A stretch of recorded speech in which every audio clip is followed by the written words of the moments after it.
In the early morning hours of April 18th, 1906, the city of San Francisco was forever changed.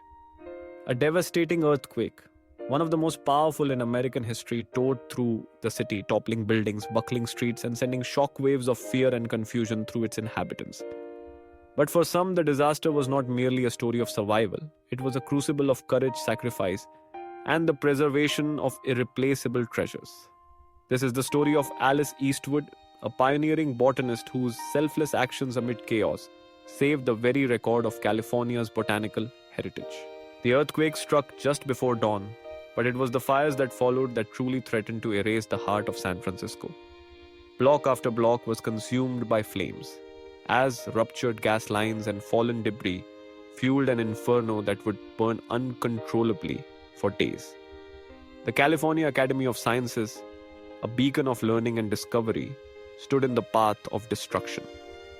Within its 6-story walls, on the uppermost floors, lay one of the most valuable scientific collections on the West Coast.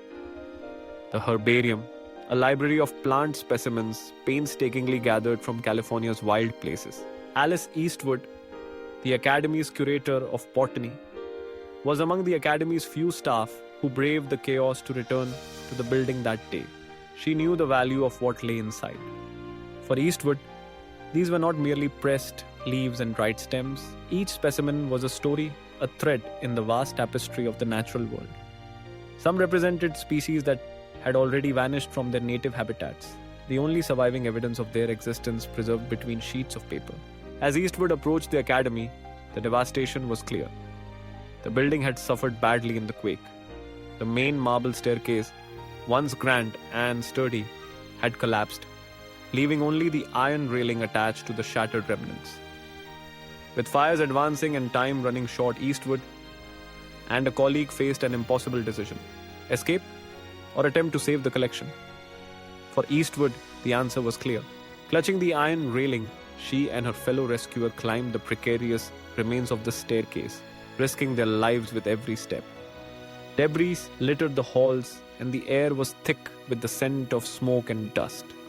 On the 6th floor, where the most precious specimens were housed, Eastwood quickly assessed the situation. The fire was coming, and there was no time to save everything. She would have to make a choice: what to take, what to leave behind. Eastwood knew exactly what she was looking for. She moved quickly among the cabinets, pulling out the type specimens. These were the original samples upon which the names and descriptions of new species were based. Without these, the scientific record would be incomplete. The very foundation of botanical research in California could be lost forever. With remarkable composure, she and her colleague bundled the specimens together, tying them with twine. There was no way to carry them down the ruined staircase, so they devised a daring plan. One by one, they lowered nearly 1,500 specimens out the window, 6 stories above the ground, to the street below. Each bundle represented years of exploration, discovery, and documentation. Some contained the only known examples of certain species, plants that had not been seen in the wild for decades, or would never be found again. Among the plants Eastwood rescued that day was a specimen of the Franciscan manzanita, a small shrub native to the hills around San Francisco. At the time, no one could have predicted its importance. Decades later, the Franciscan manzanita would be declared extinct in the wild, its only known populations destroyed by the relentless march of urban development. Yet because of Eastwood's actions, the species survived in the scientific record, a testament to the richness of the region's original flora. The fire ultimately claimed the Academy of Sciences building, consuming everything Eastwood could not save. Her own home and all her personal belongings were lost as well. Yet when asked about her actions, Eastwood was characteristically humble. She had done what needed to be done, she insisted, not for personal glory, but to preserve knowledge for the generations who would come after her. Alice Eastwood's path to becoming a botanist was itself a story of determination. Born in 1859 in Toronto, Canada, she was largely self-taught in an era when opportunities for women in science were few and far between. She moved to Colorado as a young woman, where she began collecting plants and studying the natural world around her. Her passion and persistence won her a job at the California Academy of Sciences, where she would eventually become curator of botany. In the aftermath of the 1906 disaster, Eastwood faced the enormous task of rebuilding the herbarium from scratch. Undeterred, she reached out to colleagues, collectors, and botanists, across the country, requesting donations and exchanging specimens to restore what had been lost. She traveled extensively, collecting new plants from California's mountains, deserts, and forests. Her work was meticulous, her dedication legendary. Over the decades, Eastwood described hundreds of new species and trained a generation of young botanists, many of whom went on to shape the field themselves. She published prolifically, her writings reflecting both a deep scientific rigor and an abiding love for the natural world.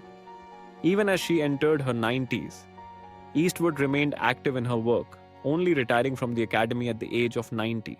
Alice Eastwood's legacy endures not only in the thousands of plant specimens she discovered and preserved, but in the spirit of scientific stewardship she embodied. Her actions during the Great San Francisco earthquake stand as a reminder of what can be achieved when courage and conviction meet in the face of disaster. Thanks to her, future generations have been able to study, understand, and appreciate the botanical richness of California. And the story of the Franciscan manzanita lives on, an echo from a vanished world saved by one woman's bravery. In the end, Alice Eastwood's life is a testament to the quiet power of dedication, to the idea that one person, guided by knowledge and passion, can make a difference that endures long after the fires have burned out and the city has rebuilt. Her story continues to inspire all those who seek to protect the irreplaceable wonders of the natural world.